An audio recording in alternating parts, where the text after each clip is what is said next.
Hello YouTubers, my name is Frederick Lopez and you are on an all-new movie review. I recently did a non-spoiler review of Alien Covenant on my channel, and this is just a spoiler review in which I go more in depth of my initial thoughts of the film. So yeah, Alien Covenant is a sequel to 2012's Prometheus, again directed by Ridley Scott. Originally, this film was going to be called Prometheus 2, and then around 2015 they had the title Alien Paradise Lost, and then it was switched to Alien Covenant. So yeah, this film really takes away from Prometheus and links it to Alien. It's pretty much a hybrid of Prometheus and Alien. So those looking for a straight-up Prometheus 2 sequel are going to be a little bit underwhelmed, but it still has some answers to the questions asked in Prometheus. And you also get more insight into what made the xenomorphs. So again, I'm just going to go on an overview throughout the whole film, and pros and cons, what I liked, what I didn't like, and just more in depth. So it opens up with a flashback. We get to see Guy Pearce reprise his role as Weyland, and this time Michael Fassbender is playing dual roles. We get to see David being created from the first movie, and he plays another role called Walter. So he's playing two different androids, two synthetics in this film. After that flashback, we get to see a new crew, a new ship called the USS Covenant. And it's a colonization ship. The opening is very reminiscent of Prometheus. When they're in hypersleep, we get to see David walk through the ship. This is very similar with Michael Fassbender's new character of Walter. And in a way, even though it's a sequel, this is almost like a loose remake of Prometheus. It almost feels like this is trying to do... doing what Prometheus tried to do. It's almost like a Prometheus redo, but despite the similarities, there is this EMP storm, and it just basically causes damage to the ship, and everybody awakens from hypersleep early. And the captain of the ship gets burned up, and of course it's a small role played by James Franco. My nephew and I saw this and we were surprised to see him. Of course, he was featured in The Last Supper, little short film they had before this, and there is also a short film with a prologue that's briefly featured in this during a flashback. So Billy Crudup character of Orm is basically left to be the captain of the ship. He's very unsure of himself, yet wants their crew and everyone to respect him. And we're also introduced to Katherine Waterston, and she is the wife of the captain. So she loses somebody very early on, and it's kind of sad in this movie, much like Prometheus, how the lead female characters just lose their husbands in really bad ways. I mean, it's horrible, but that's the great thing about this, is that they're all couples in this film. So when something happens, it feels really grave, you feel something. It's not just a whole bunch of strangers together, like, there's a connection, so you can see why people are just distraught when shit really hits the fan. And from there, we're introduced to all the characters. You have Jussie Smollett, Callie Hernandez. Now, she came out of From Dusk Till Dawn, the TV show, in La La Land. They too do a good role as a young couple. You also have Danny McBride and Amy Seimetz as Ferris. And then besides them, Orm's wife is Karen, played by Carmen Ejogo. Then you have Damian Bashir as Lope. He's married to another guy on board. And then you have Michael Fassbender's Walter, who kind of becomes a guardian to Daniels, which is Katherine Waterston's character. But you get to be introduced to the crew and everyone. And the visuals are just spectacular in this. You get to see them in their spacesuits. And again, it bridges from Prometheus to the world of Alien. You start to get to see more buttons and just all of a sudden some advanced yet retro technology that makes it feel more closer to the world of the 1979 Alien. It is here when a transmission is heard by Danny McBride's character, and it ends up being Shaw, as we find out later in the film, playing a John Denver song. She's singing it, and he recognizes John Denver. They realize, hey, a human is aboard here, so they try to discover the source of the message, and it's a planet that is actually more habitable than the one they're heading to, and much closer. Nobody wants to go to cryo sleep. They're like, I don't want to sleep for 7 years. I don't know about them. I would love a 7-year sleep, especially if I don't age, but I can see their point. Anyway, as many Alien films, they go check it out, and they get more than they bargained for. and it's a planet. And I really like the setup. It's pretty much exactly like Prometheus, but then you find out that there's human vegetation of wheat there. And there's one thing I have to say about this film that's a first con. And many other people have probably said in the reviews, and I actually had this issue with Prometheus, but they just double down on this, is that the scientists in this are just dumb. I mean, just dumb. Like, they just lack common sense. I don't understand it. It's just like a whole bunch of horror movie tropes. There's like this guy saying, "I'll be back." He's like taking a smoke break and then crushes a plant. It goes there. I could maybe see that, but then there's this other guy who like crushes the same type of little thing on the ground, and he actually crushes it without gloves or anything, puts it up to his face, and like something goes up his nose, and I'm like, really? At least the guy poking at the animal in Prometheus had a freaking helmet on, but this guy has nothing. They don't follow any quarantine protocols or any other protocols regarding foreign life forms in a new planet. Like, it's just like, wow. Wow.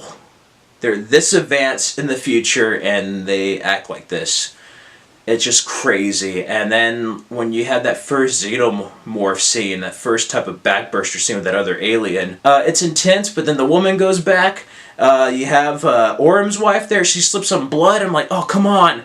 But to make it worse, the worst is Danny McBride's wife goes in there, and then she slips some blood too, and then like shoots the ceiling, and I'm like, what? Just the stupid stuff going on that just makes you just do a Picard facepalm.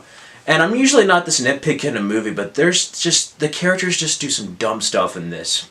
That being said, I really did like the visuals during these scenes, especially when they're outside. It kind of reminded me of Lost World Jurassic Park. But yeah, them messing with the vegetation there was almost like seeing that mercenary mess with the little bitty dinosaurs in Lost World Jurassic Park and like trying to taunt them before like a shitload of them came to bite them. I don't know, something about it, and then the wheat fields reminded me of the fields in Lost World Jurassic Park, especially when the xenomorph attacks. But I really like that scene, and we get to see a derelict ship. It's the one that left in Prometheus. There's our first connection to Elizabeth Shaw. And it's wonderful. You get to see a photo of her and her husband from Prometheus. And to me, the film is a little slow. Like, it moves fast, but it doesn't feel fast. To me, it felt slow. I don't know how other people will perceive it. I have a high attention span. And the first Alien was kind of a slow burn and then got faster, but it was still interesting. This one, nothing much happened. But for me, it's when they arrive at the derelict ship and we start getting our first connection to Prometheus is when the film really starts to pick up and get some legs. And I don't know if I'm just like holding it to a higher standard now that I know it's Alien, because as I said in my other review, when I went to go see Prometheus, I knew it was in the same universe, but I had no idea it was going to tie to Alien until the end. So I basically went in there not knowing it was an Alien film. So now that I know it's an Alien film, I was kind of looking more forward to how they're going to do that, as well as Prometheus 2. And some say it might be the right balance, which it kind of is, but I just wish I got a little bit more of the Prometheus side of things and a little bit of the Alien. You have the Alien, I just wish you got a little more of the Prometheus side of things. That being said, I really liked how they tied it in there, how you introduce these characters, take the time to do that, and then just go to the Prometheus stuff. And it's just horrific. The backburster scene was so gory. It wasn't like the chestburster scene. And that whole part where that woman burns up and the ship blows up, the guy, they're holding him down, it comes out of his throat, like, it's gory. Gory. And the xenomorph walking around, whipping people's tails, burning Walter's hand off when he hits it. Just everything. And then somebody shoots a flare, and I'm like, who is this? At first I thought it was Elizabeth Shaw, but then it had the voice, and I'm like, that's David. So they go to the safe sanctuary, and it turns out it's David from Prometheus. And I didn't know that they could grow their hair out, but he looks all cool, almost like all theater-like, freaking pulling a Rocker Interview with the Vampire look. And it's him as a blonde, and he arrives and basically tells him, you're safe here. And he pretty much tells him this bullshit story where the ship crashed, killed Elizabeth Shaw, and the pathogen that the engineers created got out and killed everyone.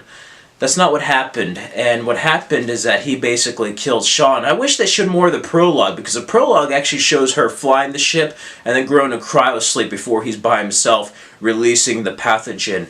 And I really wish they showed that, because it was good to do your homework as far as looking at the other material, but I felt like if it was put into the movie, it would have benefited it. And maybe we'll get an extended director's cut, because really, why put all that money into the marketing and short films when you could have put it into the film and it really could have benefited it, in my opinion.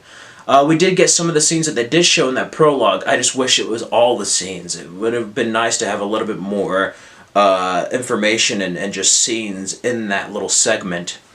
I like his interaction between Walter and he's playing the flute. And that's when everybody's kind of like chilling out, but they're separated. And everybody above, you have Danny McBride, Callie Hernandez, and Jussie Smollett. They're like on top in space, and they're like, hey, what's up with everyone? There's a storm. And Danny McBride's like, screw it, man. I'm going to go as far down as I can to save them. And they're just like, no, don't do it. And then like, there's 2,000 embryos here. There's passengers, and he's just like, duly noted. I just love his performance in here. I liked him being comedic in Tropic Thunder and Eastbound and Down, but you really get to see another side of him. Again, not like Good Will Hunting with Robin Williams, but still, they didn't just rely on him for jokes. He's playing a character. He's playing a person.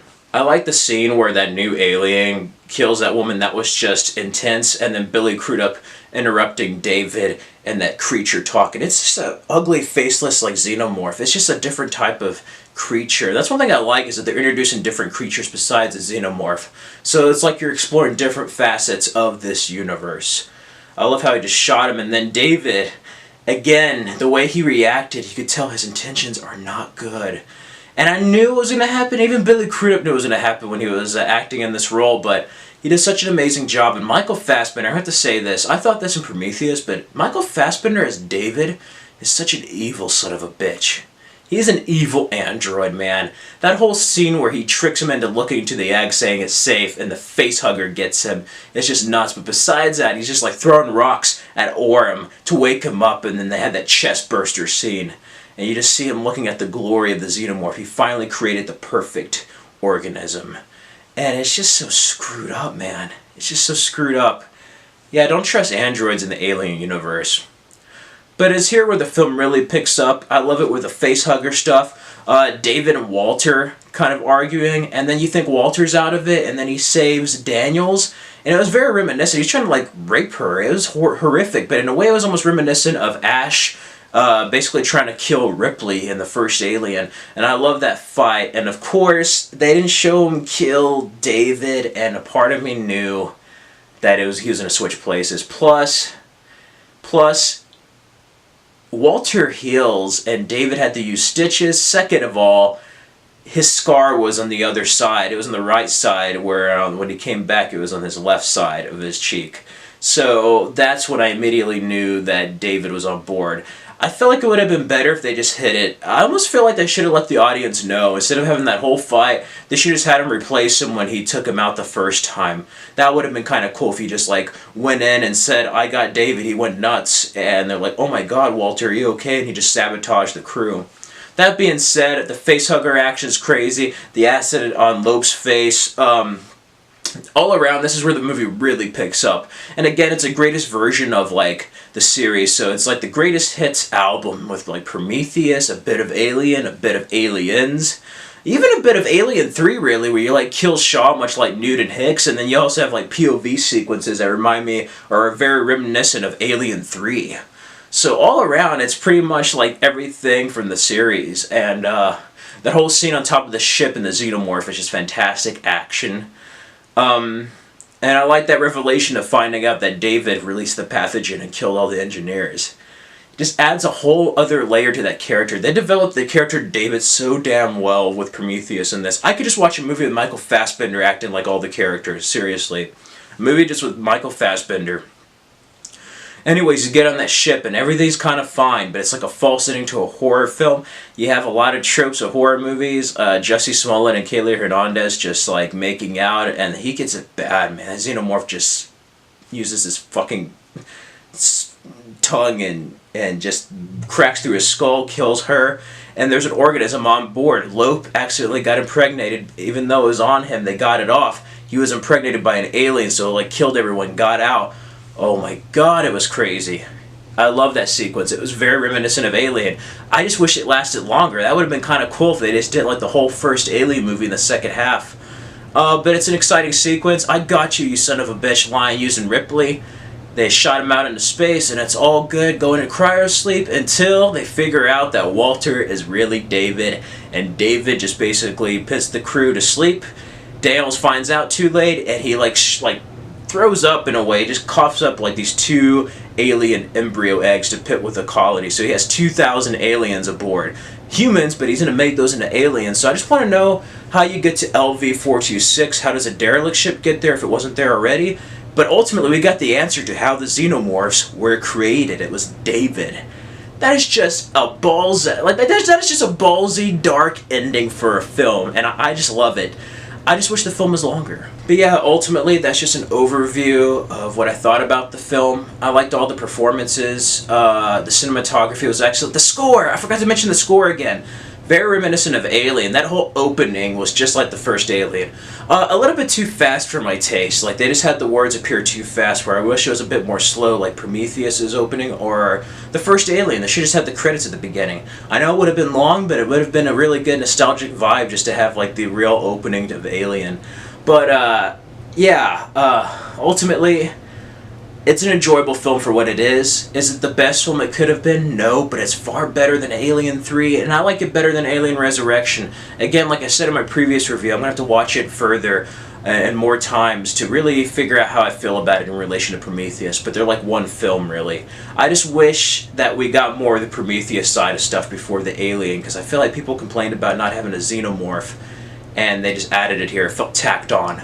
So I felt a little bit robbed on both sides. But again, like I said, if you're a fan of Alien or Prometheus or both, like myself, you're going to enjoy this film. It's an enjoyable film. It may be a slow burn at times. It has cliche tropes of the horror genre, but it's still enjoyable. I just wish that they made those tropes new and refreshing. Like Alien had tropes of horror films, Aliens had tropes of classic action films, but they reinvented them in a way to make them feel new and fresh. It didn't feel like it was a B movie, and this one felt like a B movie. It's not like they got a B movie material, made it feel A. But that being said, I liked it. The xenomorph CGI was great, but sometimes I wish you had practical effects. Maybe I'm old, maybe I just like older effects. Something about a guy in a suit goes a long way, in my opinion. Even with Alien Resurrection, you look at that film, and it's 20 years old, 1997, those xenomorphs look great. And you have CGI in there still, so like you don't have to have it all CGI. It would have been cool to have one shot of the xenomorph reel or like the chest burster. But I do like the action. The face huggers are really fast. Everything moves really fast and violently. You actually feel scared. They're threatening. You can't tell where they're moving, so it's very different in that regard. Yeah. Besides that, I like, again, the score, Michael Fassbender's performance, Sam Waterston's daughter, Catherine Waterston, her role as Daniels, she does a good job. She's strong. Is she as proactive as Elizabeth Shaw at the beginning? No, but she really kind of goes into her own character at the end. All in all, I give it a 3 out of 5, a 7 out of 10, and a B. If you want to know what Alien Covenant is like, if you've seen Prometheus, you're a fan of Aliens, go check it out. It's not the worst of the franchise. It's probably there with Prometheus, right under Alien and Aliens, in my opinion. Even though I do have reservations about it. Cons, some of the cliche moments, the story, characters, but ultimately, just them being dumb scientists really bogged me down. And I wish they did more with the story and like the short films. I like the marketing with the short film little featurettes, but I wish they were put into the film. Again, hopefully we have an extended director's cut when it arrives on Blu-ray. So, yeah, 3 out of 5, 7 out of 10, and a B. That is just my in-depth spoiler review of what I think about Alien Covenant. Again, if you've seen the film, tell me what your thoughts are in the comments below. If you like this video, click the like button, comment, subscribe, check out my other reviews. I have a non-spoiler Alien Covenant review, which I filmed after I saw the movie, so that's my initial thoughts. And then I also have reviews of Alien, Aliens. I have a top my favorite segment of the Alien film franchise, and then reviews of Alien Isolation and Aliens Colonial Marines. Again, thank you for watching, and in space, no one can hear you scream.